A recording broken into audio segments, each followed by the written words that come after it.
আমাদের দেশে অনেক রকমের শিল্পী আছে। সকল শিল্পী তাদের গান পরিবেশন করে, সেই শিল্পীদের সবাই গ্রহণ করে নেয়। কিন্তু আমাদের দেশে আরেকটা জাতির শিল্পী আছে, যারা সুকৌশলে মানুষকে বোকা বানায়, ধর্মের ধর্মকে ভিন্নভাবে ঠেলে দেয়। বাউল শিল্পী খ্যাত নামে পরিচিত।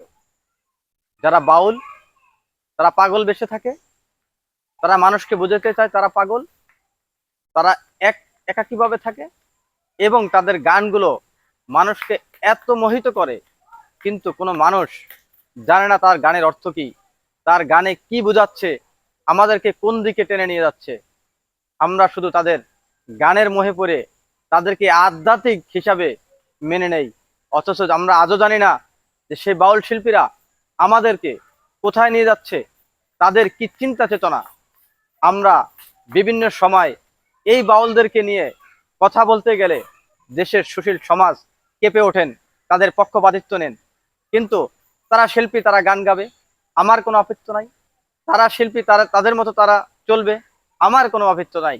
আমার আপত্তি, দাবি একটাই থাকে, আমার ধর্মের নামে, আমার রাসূলের নামে, মহান রাব্বুল আলামিনের নামে যারা কটূক্তি করবে, সেখানে আমার দাবি, এটা করতে দেয়া যাবে না।